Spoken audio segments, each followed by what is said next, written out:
Dans mon précédent sermon, j'avais évoqué Ammar radhiyallahu anhu, et il y avait d'autres récits à propos de ce compagnon du saint prophète Mohammed, paix soit lui, et je vais en faire mention aujourd'hui. Hassan radhiyallahu anhu déclare que Amr bin As a déclaré que le saint prophète Mohammed, paix soit lui, lorsqu'il aimait une personne jusqu'à son décès, dit-il, si une personne aime le saint prophète, paix soit lui, jusqu'au jour de son décès, eh bien cette personne n'ira pas en enfer, a déclaré Amr bin As. Les gens disaient que nous voyons que le saint prophète, paix soit lui, t'aimait, c'est-à-dire Hassan, et il avait fait de toi, il t'avait choisi pour certaines choses. Amr bin As a déclaré que je ne sais pas si le saint prophète Mohammed, paix soit lui, m'aimait, ou est-ce qu'il souhaitait tout simplement me ravir. Mais il y avait une seule personne que j'ai vue que le saint prophète, paix soit lui, Amr bin As, a déclaré qu'il s'agit d'Ammar bin Yasir. Le saint prophète, paix soit lui, a toujours éprouvé de l'amour pour Ammar bin Yasir. Mais on a dit que c'est au cours de la bataille de Siffin, c'est vous qui avez tué Amr bin vous qui avez tué Amr bin Yasir. Amr bin As a déclaré que je jure par Allah, c'est nous-mêmes qui l'avons tué. C'est-à-dire, il était un partisan de Muawiyah, l'amir de la Syrie. Il a déclaré que je témoigne à propos de deux personnes, à propos desquelles le saint prophète, deux personnes que les saints prophètes aimaient jusqu'à sa mort. Il y avait Amr bin Abdullah bin Masoud et Ammar bin Yasir. Abu Bakr, un autre compagnon, a déclaré que lorsque Ammar bin Yasir a été tué, eh bien, Amr bin Hazm est parti voir Ammar bin Yasir, où il a dit Amr, on a tué Ammar. Et j'ai entendu le saint prophète, paix soit lui, déclarer que ce seront les rebelles qui vont tuer Ammar bin Yasir. Amr bin al-As avait peur, il était terrifié, et il est parti voir Muawiyah. Et Muawiyah lui a demandé quelle était la situation. Il a déclaré que Ammar bin Yasir est tombé en martyr. Muawiyah a demandé que s'est-il passé si on a tué Ammar bin Yasir. Amr bin al-As a déclaré que j'ai entendu le saint prophète, puis soit lui, déclarer que les rebelles vont le tuer. Muawiyah a commenté, est-ce que c'est nous qui l'avons tué? C'est Ali et ses compagnons qui l'ont poussé et l'ont placé face à nos épées et à nos lances. En tout cas, Amr bin As était une personne vertueuse. C'était pour cette raison qu'elle était soucieuse ou qu'il était soucieux. Et Amir Muawiyah n'a pas accordé d'importance à cet incident. Mais en tout cas, les compagnons étaient très soucieux lorsqu'ils entendaient un récit ou lorsqu'il avait entendu quelque chose de la bouche du saint prophète Mohammed, paix soit lui, lorsqu'il avait donné un avertissement ou lorsqu'il avait donné une bonne nouvelle. Aïcha a déclaré à propos de Ammar que il était empli de foi de la tête jusqu'aux pieds. Khabbab s'était présenté au calife Omar et Omar lui a dit, rapproche-toi. C'est toi qui mérites d'être assis ici dans cette réunion, sauf Ammar. Khabbab a commencé à montrer les traces de ses blessures, de ses tortures qu'il avait subies. Et Omar l'a honoré parce que Khabbab a été âprement torturé au début de l'histoire de l'islam. Il a déclaré à propos de Ammar bin Yasir qu'il avait lui aussi subi d'âpres persécutions. Il y avait un autre récit, ou il y a un autre récit concernant le martyr de Ali, radiyallahu anhu. Et cela a trait à une prophétie faite par le saint prophète Mohammed, paix soit lui. Ammar bin Yasir déclare que lors d'une bataille, j'avais accompagné Ali radiyallahu anhu. Lorsque le saint prophète Mohammed, paix soit lui, a campé dans un lieu, eh bien, nous avons vu quelques personnes appartenant à une tribu. Ces personnes étaient dans leur verger. Ali m'a dit, viens, on va voir ces personnes. Qu'est-ce qu'ils sont en train de faire? Ainsi, nous nous sommes rapprochés de ces personnes. Nous les avons regardées travailler pendant quelque temps. Ensuite, nous nous sommes endormis. Et moi et Ali, nous sommes retournés et nous nous sommes allongés dans un verger. Je jure par Dieu que c'est Dieu qui nous avait réveillés. Il nous touchait avec son pied. Eh bien, nous étions endormis. Ce jour-là, le saint prophète Mohammed lui a dit à Ali radhiyallahu anhu, Abu Turab, en raison de cette poussière qui était sur lui, eh bien, il lui avait dit, Abu Turab, et le saint prophète lui a dit, veux-tu que je t'informe à propos de deux personnes qui sont les plus malheureux d'entre les gens les plus infâmes? Eh bien, nous avons répondu au prophète d'Allah, oui, certainement. Le saint prophète a dit, il y avait cette personne de la tribu de Thamoud qui avait coupé les jarrets de la chamelle. Eh bien, l'autre personne sera celui qui va s'attaquer à toi, ô Ali, et qui va t'ensanglanter le visage et la barbe. Abu Majlis a déclaré que une fois Ammar bin Yasir avait fait une courte prière, cela était très courte, quelqu'un lui a demandé la raison de cette action de sa part. Eh bien, Ammar a dit que j'ai constaté, je n'ai pas apporté de modifications dans les prières du saint prophète Mohammed, paix soit lui. Et il y a un autre compagnon qui a déclaré qu'une fois Ammar bin Yasir a dirigé une prière, mais elle était très courte. Les gens étaient très étonnés. Ammar a déclaré, est-ce que j'ai pas fait les rukus et les sujoud? On lui a dit, certainement, vous les avez fait. Ammar a demandé, j'ai fait une prière que récitait souvent le saint prophète Mohammed paix soit lui, et cette prière se dit ainsi. Allahumma bi'ilmika al-ghayb wa qudratika al-khalqi ahyini ma علمت الحياة خير لي وتوفني إذا كانت الوفاة خير لي أسألك خشيتك في الغيب وشهادتي وكلمة الحق والرضا والقصد في الفقر والغنى واللذة النظرة إلى وجهك والشوق إلى لقائك وأعوذ بك من ضر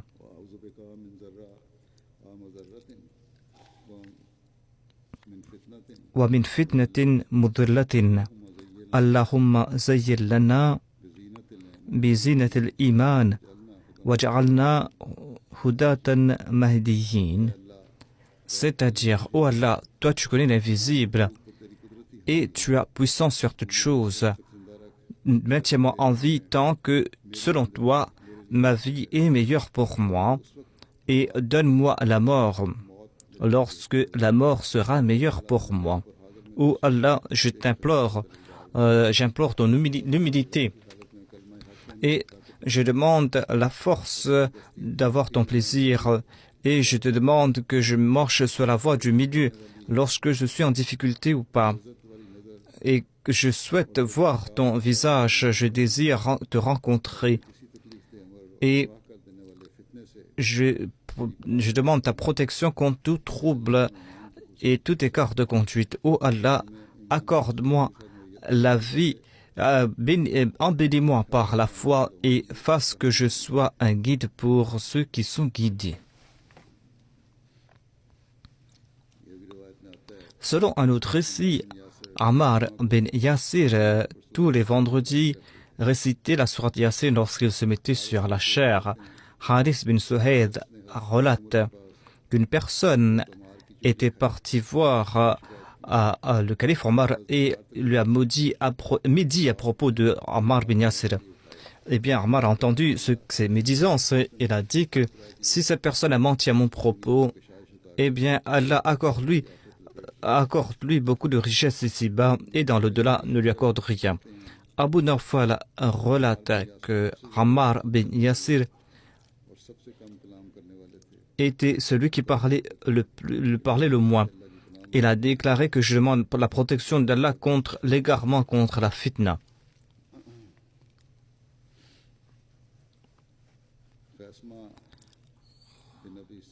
Khasma bin Abi Sohra relate que je suis venu à Médine et j'ai prié face que je rencontre une personne pieuse, que je vis en sa compagnie. C'est là que Allah m'a fait rencontrer Abu Huraira. J'ai vécu en sa compagnie et Abu Huraira m'a demandé quelle est ton origine. Il a dit que je suis venu de Koufa et je suis venu chercher la connaissance et le bien ici. Abu Huraira lui a dit: est-ce que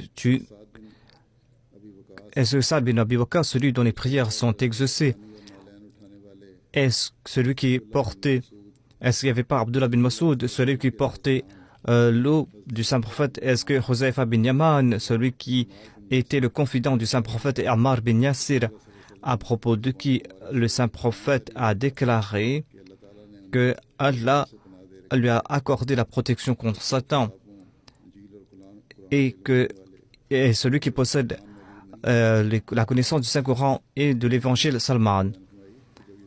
Étant donné que toutes ces personnes sont là, pourquoi est-ce que tu n'as pas profité de la compagnie, étant donné que ces personnes sont autour de toi? A demandé Abu Huraira à cette personne. Muhammad bin Ali a déclaré qu'Ammar bin Yasir s'était présenté au Saint-Prophète Mohammed sur lui et le Saint-Prophète était malade. Ce jour-là, le Saint-Prophète Mohammed sur lui a dit: Ammar, est-ce que je veux que tu enseignes cette prière que m'a enseigné l'ange Gabriel? Ammar a dit: certainement au prophète d'Allah.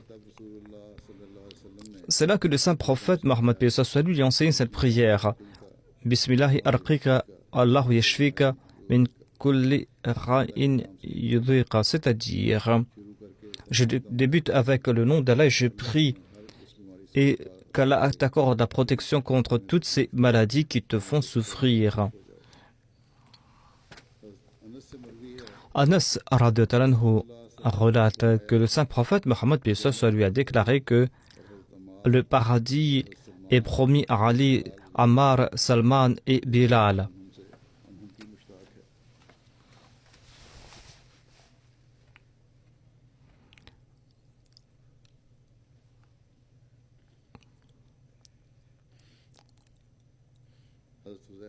Huzaifa radhiyallahu anhu relate que nous étions en compagnie du saint prophète Mohammed lui lorsque le saint prophète a déclaré: j'ignore combien de temps je vais vivre encore parmi vous.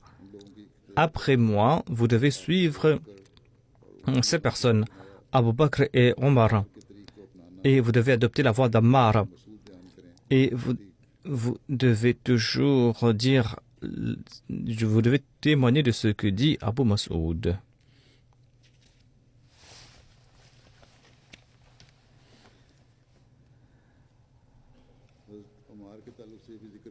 On dit à propos de Ammar que,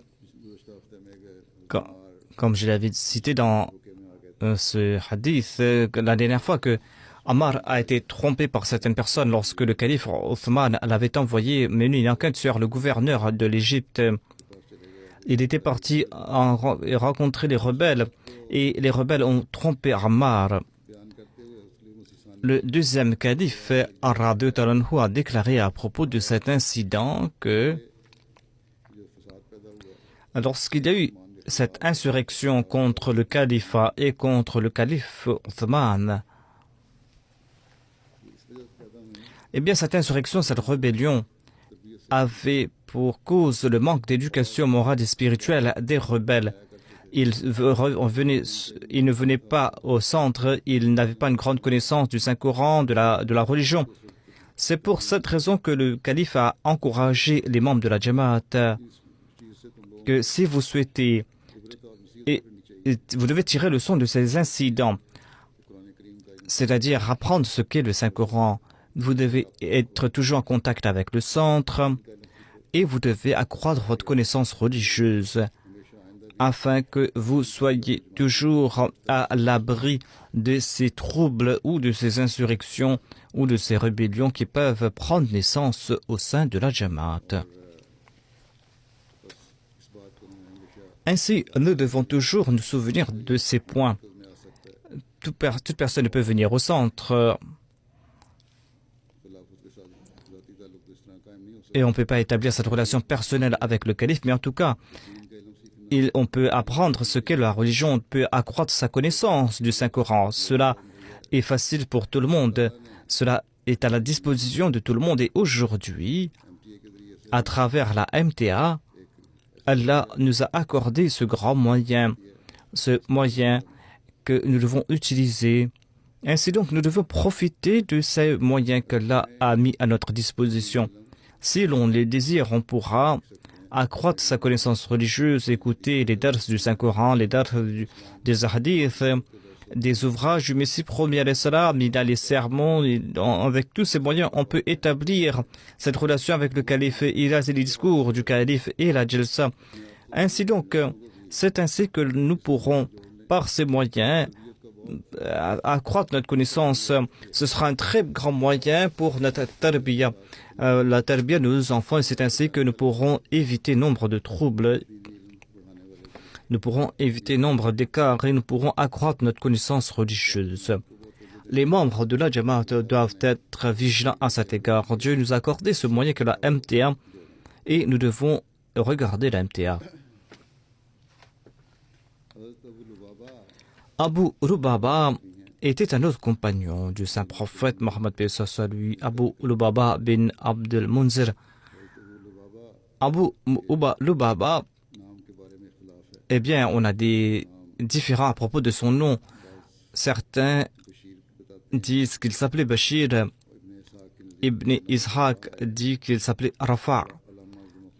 Alama Zamakhshari déclare qu'il s'appelle Marwan. En tout cas, c'était un compagnon qui appartenait à la tribu Aus de Médine. Il était présent à la Bayt et Uqba. Abu Lubaba était à la bataille de Badr. Lorsque le saint prophète Mohammed lui devait sortir de Médine, il avait laissé derrière lui Abdullah bin Ibn Maktoum comme le dirigeant de Médine après son départ. Mais lorsqu'il est arrivé à Rawha, qui se trouve à quelques kilomètres de Médine, eh bien, le saint prophète s'est dit que Abdullah était un aveugle. Eh bien,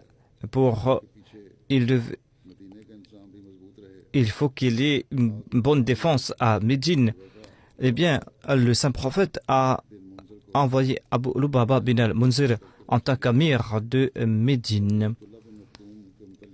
Et il a donné l'ordre à propos d'Abdullah bin Maktoum qu'il doit être le dirigeant de la prière ou l'imam de la prière, mais que toute tâche administrative doit être accomplie par Abu Lubaba. C'est ainsi qu'Abu Lubaba a rebroussé chemin en partant à la bataille de Badr. Ibn Ishaq relate que le saint prophète lui a quand même donné une part du butin de Badr. Lors de la bataille de Badr, le saint prophète Mohammed sallallahu alayhi wa sallam, Ali et Abu Lubaba est monté sur la même monture à tour de rôle. Et Ali et Abu Lubaba ont dit au saint prophète qu'ils voulaient marcher à pied et insister que le saint prophète utilise la monture. Mais le saint prophète a refusé, il a souri et il a déclaré que vous n'êtes... Je ne mérite pas plus grande récompense que vous et vous n'êtes pas de meilleurs marcheurs que moi. Lors de la bataille de Badr, le saint prophète a a envoyé Zayd bin Haritha pour donner la bonne nouvelle aux habitants de Médine. Zayd a monté sur la chamelle du saint prophète. Lorsqu'il est arrivé au lieu de la prière, eh bien, il a dit de sa monture, il a dit que les deux fils de Rabia, Utba bin Shayba, les deux fils de Hajjaj, Abu Jahl et Abul Bakhtari, Zama bin al-Aswad, Umayya bin Khalf, toutes ces personnes de parmi les mécréants ont été tués. Voilà ce qu'il a annoncé du haut de la chamelle. Il a dit Suhail bin Amr et d'autres personnes ont été faites prisonnières. Les gens ne croyaient pas les paroles de Zayd bin Haritha. Il a dit que Zayd a été vaincu et les musulmans étaient en colère. Il y avait des hypocrites qui étaient présents à Médine et qui semaient la rumeur que voilà, les musulmans avaient été battus lors de la bataille de Badr. Un hypocrite a dit à Oussama bin Zayd que ton maître a été tué et tous ceux qui l'ont suivi. Quelqu'un a dit à Abu Lubaba que voilà, tes compagnons se sont divisés et jamais ils vont se réunir. Et que Mohammed sallallahu alayhi wa sallam et ses grands compagnons ont été tués. Voilà la rumeur qu'il répandait. Et voilà, sa chamelle est retournée sans lui. Zayd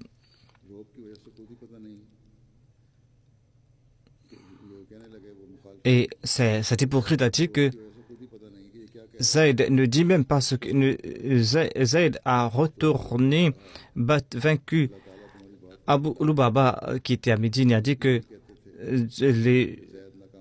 ce que vous dites est un mensonge. Les Juifs aussi répandaient la même rumeur. Le fils de Zayd a demandé est-ce que tu dis la vérité? Zayd a dit oh mon fils, je jure par Dieu, je dis la vérité. Et Oussama a dit que j'étais convaincu de ses propos et je me suis ressaisi. Abu Lubaba était une personne très simple et il était une personne très fidèle à l'égard du saint prophète. Lors de la 5e année de l'Hégire, lorsque le saint prophète Mohammed soit lui est retourné dans la ville après la bataille du fossé, eh bien, le saint prophète a eu cette vision que tant que on ne prend pas de décision concernant les Banu Qurayza, il ne doit pas déposer les armes. Il a annoncé à ses compagnons qu'on va partir vers la forteresse des Banu Qurayza et qu'on va accomplir la prière d'Asraba. Les Juifs, au tout début, étaient durs, mais lorsque le temps s'est écoulé, lorsque ils ont été encerclés et les musulmans ont encerclé la forteresse, eh bien, en fin de compte, ils ont un conseil entre les Juifs. En tout cas, ils ont présenté cette proposition que nous allons accepter donc la décision où on va inviter un musulman qui est simple et un musulman que l'on pourra convaincre. Et on va connaître l'intention du saint prophète à travers cette personne afin que nous puissions adopter notre stratégie future. C'est ainsi qu'ils ont demandé au saint prophète Mohammed soit lui, ils ont envoyé un messager en disant que envoyez-nous Abu Lubaba bin al-Munzir, envoyez-le dans notre forteresse afin que nous puissions lui demander conseil. Le saint prophète a demandé à Abu Lubaba de partir. Il est parti dans leur forteresse. Eh bien, Banu Qurayza ont dit que dès que Abu Lubaba va entrer dans la forteresse, toutes les femmes juives et les enfants vont pleurer, vont l'entourer et vont faire montre de leur détresse afin que cela puisse avoir de l'effet sur lui, afin qu'il soit ému. Ainsi donc, Abu Lubaba a été influencé. Eh bien, les Juifs lui ont demandé où Abu Lubaba, que vois-tu dans ta situation? est-ce que nous allons quitter, est-ce que nous devons quitter notre forteresse? Eh bien, Abu Lubaba dit oui, sortez. Mais mais il a passé sa main sur son cou. Il a dit que le saint prophète va ordonner que vous soyez tous tués. Abu Lubaba a déclaré que lorsque j'ai compris que cette intention était une erreur de ma part, et lorsque j'ai compris que c'était une erreur de la part, eh bien, j'ai commencé à trembler. Il est parti voir le saint prophète. Eh bien, il est parti de la mosquée. Et dans la mosquée, il a dit, il s'est ligoté un pilier. Et il s'est dit que c'est là une punition. Et tant que l'âme ne pardonne pas, Abu Lubaba, on dit que tout ce que j'ai dit là-bas, eh bien, le saint prophète en a eu connaissance par la suite. Et le saint prophète a dit, vous devez envoyer je vais demander pardon à Dieu pour Abu Lubaba. Tant s'il ne vient pas vers moi, s'il est parti, eh bien laissez-le partir. Abu Lubaba a dit que pendant 15 jours, j'étais dans cet état.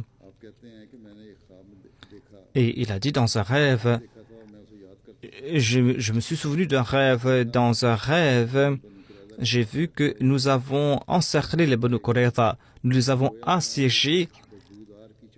Et je me suis vu dans une boue nauséabonde et je ne pouvais pas m'en sortir. Et j'étais près de mourir en raison de cette odeur. Et j'ai vu que je me baignais dans une rivière et je me suis purifié entièrement. C'est là que je sentais le parfum.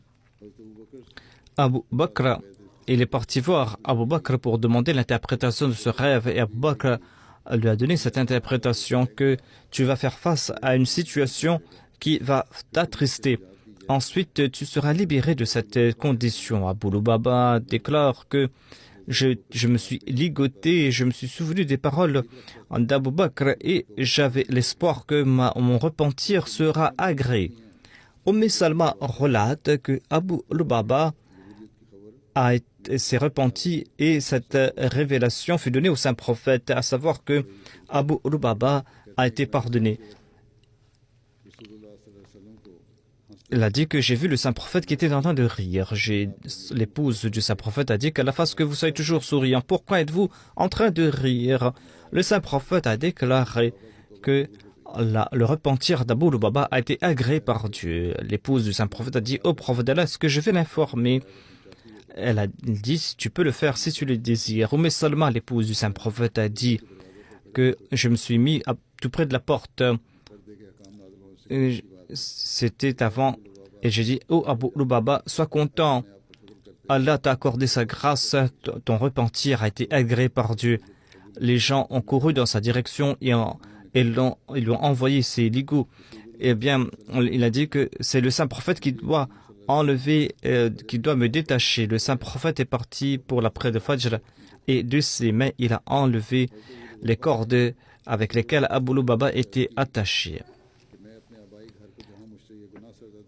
Abu Lubaba a dit que j'ai commis une grosse erreur. Je vais quitter le lieu où j'habitais. Je vais offrir tous mes biens pour la cause de Dieu et de son prophète.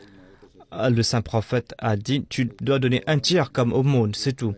C'est ainsi qu'il a offert un tiers de ses biens en aumône. Et il a abandonné sa maison natale. Le deuxième calife a commenté sur cet incident. Il déclare que l'affaire de Banu Qurayza était quelque chose de grave. La traîtrise était quelque chose de très grave. Dès que le saint prophète est retourné de la bataille du fossé, il a dit que ne retournez pas chez vous, nous allons devoir partir vers la forteresse des Banu Qurayza.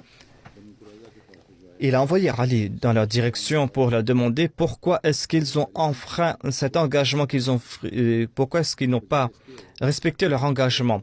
Et les Banu Qurayza, au lieu de demander pardon et d'être embarrassés, au lieu de présenter leurs excuses, eh bien, ils ont commencé à tourmenter Ali et ses compagnons et le saint prophète Mohammed. Et ils ont commencé à insulter le saint prophète et ses épouses. Et ils ont dit que nous ne connaissons pas qui est Mohammed sallallahu alayhi wa sallam. Qui est-il? Nous avons fait aucun pacte avec lui. Le saint prophète est retourné, Ali est retourné avec leur réponse. Et le saint prophète Mohammed lui-même venait dans la direction de la forteresse. Étant donné que les Juifs insultaient le saint prophète et ses épouses et ses filles, eh bien, Ali s'est dit que je vais empêcher le saint prophète d'entendre ces paroles. Il a demandé au saint prophète Mohammed lui, pourquoi venir? Nous sommes suffisants pour mener cette bataille. Retournez chez vous. Le saint prophète Mohammed lui a déclaré que je sais très bien qu'ils sont en train de m'insulter et tu ne souhaites pas que j'écoute leurs insultes. Ali a déclaré oui, c'est la vérité, ô envoyé d'Allah. Et le prophète d'Allah a dit que se passe-t-il? Eh bien, le prophète Moïse était des leurs et ils l'ont tourmenté davantage, ces Juifs, et il est parti dans la direction de la forteresse. Mais les Juifs avaient fermé les portes de la forteresse et ils ont commencé à mener bataille. Et même leurs femmes ont participé dans la bataille. C'est ainsi que certains musulmans qui étaient tout près de la porte ont été tués un musulman a été tué par une pierre qui a été lancée par une juive. Et après le siège, les Juifs ont compris qu'ils ne pourront pas mener une bataille pendant longtemps. C'est ainsi que leur chef a demandé au saint prophète d'envoyer Abu Lubaba al-Ansari, qui était le chef de la tribu d'Aws et qui était un de leurs alliés, afin qu'il puisse lui demander conseil. Ainsi, le saint prophète a envoyé Abu Lubaba et les Juifs ont demandé à Abu Lubaba comment le saint prophète va-t-il nous traiter. Est-ce que nous devons accepter ce qu'a dit le saint prophète, le fait de jeter nos armes? Et Abu Lubaba a dit oui, mais il a fait ainsi de sa main qu'ils seront tués, que leurs coups seront tranchés. Mais le saint prophète n'avait pas encore pris de décision à leur propos. Mais Abu Lubaba s'était dit que, étant donné leur crime, le prix de la crime était leur condamnation à mort. C'est pour cette raison que sans réfléchir, il a fait ceci. Et en résultat, les Juifs n'ont pas voulu faire ce pacte avec le saint prophète ou se réconcilier avec le saint prophète Mohammed. S'ils avaient accepté la décision du saint prophète, eh bien, tout au plus, ils auraient été expulsés comme les autres tribus juives et ils n'auraient pas été tués. Mais malheureusement, ils ont dit qu'ils ne vont pas accepter la décision du saint prophète Mohammed. Il a dit que nous allons accepter la décision de Sa'd bin Mu'adh, qui était notre allié, et sa décision sera acceptée. Mais les Juifs avaient un différent. Certains ont dit que nous sommes rebellés et les prières, la religion des musulmans est vraie. Il y avait un autre Juif qui a dit à sa nation que vous n'avez pas respecté votre pacte, vous avez trahi votre pacte. Et les Juifs ont dit que nous n'allons pas payer la dizaine, nous n'allons pas accepter l'islam, il vaut mieux mourir. Et il a dit que moi, je me détourne de vous. Et il est sorti de la forteresse. Lorsqu'il est sorti de la forteresse, eh bien, un groupe de musulmans, parmi lesquels il y avait Mohammed bin Maslama, l'ont vu et lui ont demandé qui est-il. Et il a dit que je suis un tel. Et Mohammed bin Maslama lui a dit Allahumma. Abdullah bin Maslama a dit que tu peux partir en paix. Et il a prié que, oh mon Seigneur, le juif a dit que fasse que je sois protégé des erreurs. C'est-à-dire que cette personne avait des remords concernant ses actions et l'action de son peuple et nous devons le pardonner. C'est pour cette raison que ce musulman l'a laissé partir. Et il a dit qu'Allah fasse que je puisse toujours accomplir de bonnes œuvres. Lorsque le saint prophète a su à propos de cet incident, eh bien, il n'a pas condamné Mohammed bin Maslama pour avoir laissé partir ce juif. Au contraire, il était très content. Et on dit que voilà, le saint prophète, on accuse le saint prophète d'avoir tourmenté les juifs. Mais en fait, ces gens-là, cette tribu juive, n'avaient pas accepté la décision du saint prophète. Au contraire, ils se sont mis en difficulté en acceptant la décision d'un chef d'une autre tribu qui avait embrassé l'islam. Et cette décision concernant leur condamnation à mort était basée sur les ouvrages des Juifs. En tout cas, le saint prophète ni ses compagnons n'ont commis de tort. Allama ibn Sa'd déclare que lors de la bataille de Qaynuqa et lors d'une autre bataille, eh bien, Abu Lubaba était l'adjoint du saint prophète ou le suppliant du saint prophète à Médine. Abu Lubaba, quant à lui, avait accompagné le saint prophète lors de la dernière bataille. Il avait porté l'étendard de sa tribu. Abu Lubaba avait participé avec le saint prophète dans différentes batailles. Et on dit à propos de sa mort que, selon certains, Abu Lubaba est décédé à l'époque de Ali. D'autres ont dit qu'il est décédé après les martyrs de Othman. Selon une autre opinion, il était toujours en vie jusqu'à l'an 50 de l'Hégire. Saïd bin Musaab relate que Abu Lubaba bin Abdul Munzir disait que le saint prophète priait pour qu'il pleuve le vendredi. Il a dit Allahumma skina, Allahumma skina, Allahumma skina, c'est-à-dire oh Allah fait pleuvoir sur nous la pluie. Oh Allah fait pleuvoir sur nous la pluie. Abu Lubaba a déclaré que nous n'avons pas vu de nuages dans le ciel. Et le saint prophète a dit oh Allah fait pleuvoir la pluie sur nous. Et Abu Lubaba était dans son verger. Et c'est là que la pluie a commencé à tomber. Il y a eu des nuages dans le ciel. Le saint prophète a dirigé la prière. Les ravis, les rapporteurs ont dit que les gens ont porté voir Abu Lubaba. Nous jurons par Dieu, cette pluie ne va pas s'arrêter tant que tu ne demandes pas au saint prophète Mohammed soit lui de prier. Tant que tu ne vas pas demander au saint prophète de prier en ce sens. C'est pour cette raison que le saint Abu Lubaba a pris ses vêtements et pour endiguer de l'eau qui coulait dans son verger, et c'est là que la pluie a cessé.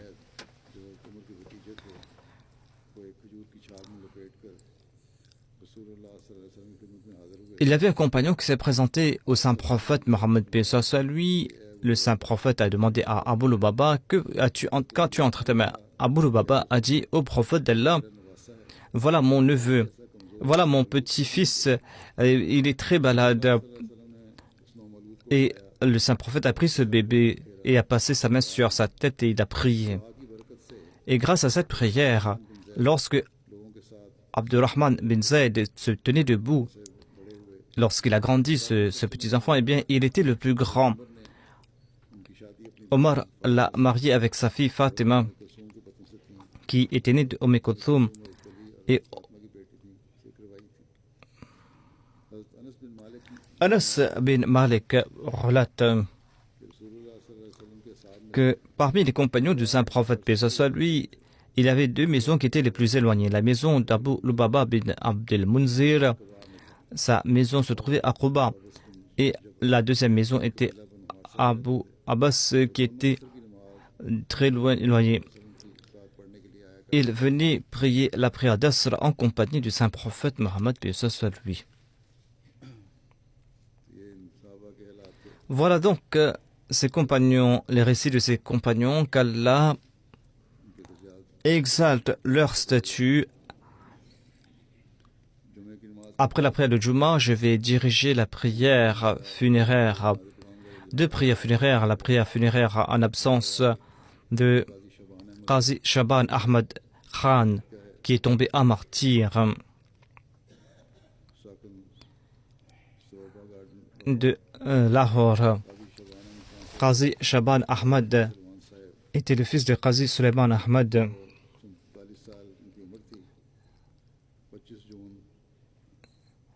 Le 25 juin dernier, les adversaires de la communauté ont pénétré dans sa maison et l'ont tiré dessus. Il est tombé à martyr. Inna lillahi wa inna ilayhi raji'un. Selon les différents récits qu'on a reçus, il y avait deux personnes, deux assaillants qui ont entré dans sa maison. Lui et son épouse se trouvaient dans sa maison, dans une chambre, et ses filles étaient dans une autre. L'épouse, lorsqu'elle est sortie, des toilettes, elle a vu deux personnes. Il y avait un de ses assaillants qui l'a porté dans une autre chambre où se trouvaient ses filles. L'autre assaillant était avec Qazi Saheb et lui a tiré, il a donné 3 coups de feu et il est tombé à martyr. Inna lillahi wa inna ilayhi raji'un. Le martyr, en 2001, avait embrassé l'Ahmadiyya avec son épouse. Il était de la région du Cachemire. En 2001, donc, il est venu s'établir à Lahore. Et après quelque temps, il est resté dans la région de Township. Qazi Shaban avait une école d'handicapés et il avait donc il faisait bâtir une école. Il y avait donc ces assaillants qui se sont cachés et qui à l'intérieur et qui l'ont tiré dessus. Le défunt possédait de nombreuses qualités. C'était une personne très sincère, une personne. Il avait un grand amour pour le califat. Il avait placé une antenne parabolique afin de pouvoir suivre la MTA, afin que ses enfants, ses proches aussi soient liés à la MTA. Il était toujours régulier dans ses prières et dans ses contributions financières. Il a servi à différents postes au sein de la Jamaat et il réparait les antennes paraboliques gratuitement. Il s'était marié avec sa cousine et ils sont tous deux les seuls Ahmadis de leur famille respective. Les membres de la famille les ont persécutés suite à leur conversion quelques mois auparavant. Son beau-frère il a dit que j'ai su que tu es devenu Qadiani. Et il a regardé l'antenne parabolique. Il a commencé à le détruire. Qazi Saheb l'a arrêté. Mais en tout cas, par la suite, son beau-frère a dit à sa sœur que toi, ton mariage est annulé, tu dois m'accompagner parce qu'il n'est plus ton mari, il se convertit à l'Ahmadiyya. Son épouse a dit à son frère, donc je suis même Ahmadi et je suis musulmane. Et je comprends, Qazi Saheb est musulman, je ne vais pas t'accompagner. Son épouse, l'épouse du défunt, dit que le défunt a reçu plusieurs menaces et il était très inquiet. Et depuis quelque temps, il était silencieux et il ne sortait pas souvent de la maison. Qazi Saheb a dit à son épouse que si quelque chose se passe, eh bien, tu dois informer le président en premier. Et il en a fut ainsi. Et on a informé les membres de la Jamaat. La défunte a fait preuve d'un grand courage en dépit du fait qu'il y avait des non-Ahmadis chez lui. L'épouse a dit que ce sont les Ahmadis qui vont diriger la prière funéraire de mon époux. Quelques proches du défunt étaient venus à la mosquée Beit Nour et n'ont pas participé à la prière funéraire.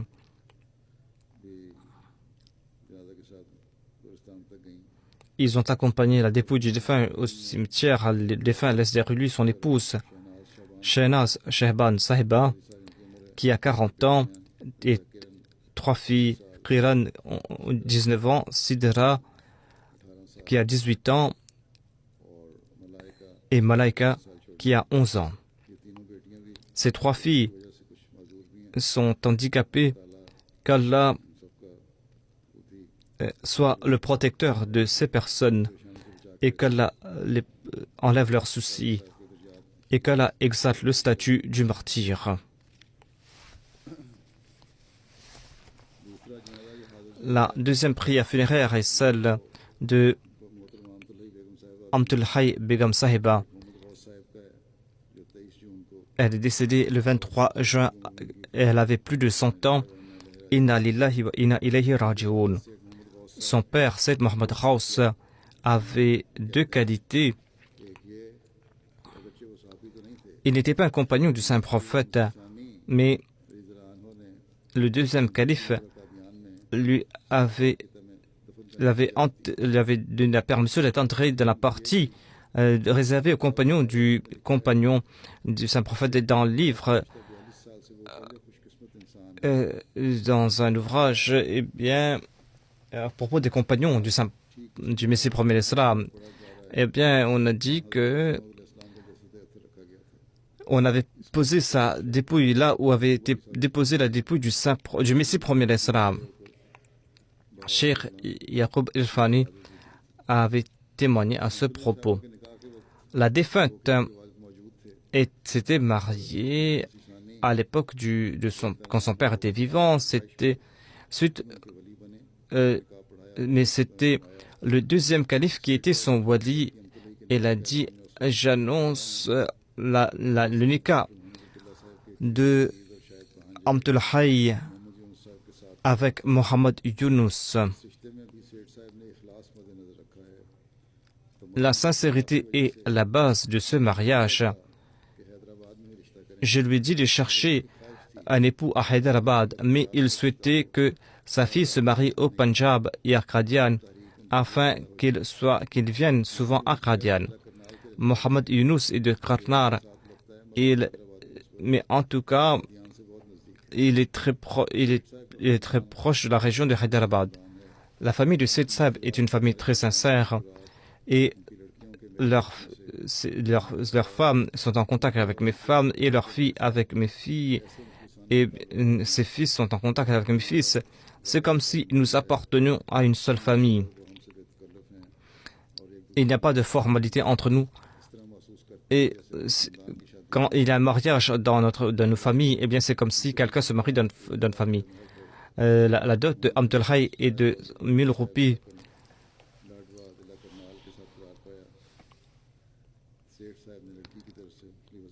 Le deuxième calife a dit que le père de la fille m'a demandé d'être le wali de sa fille. La défunte était régulière dans ses prières. Elle était obéissante envers le califat. Elle venait me rencontrer souvent en dépit de son âge. C'était une dame très sincère. C'était une personne très pieuse. Elle était moussie. Elle laisse derrière lui 2 filles et 2 fils et nombre de petits-enfants. Elle était la mère de Mohammed Idris Sahib de Hyderabadi. Un de ses petits-fils travaille au sein de la Qudam al-Ahmadiyya, M. Moussawara. Qu'Allah exalte le statut de la défunte. Qu'Allah fasse que ses petits-enfants soient toujours attachés au califat.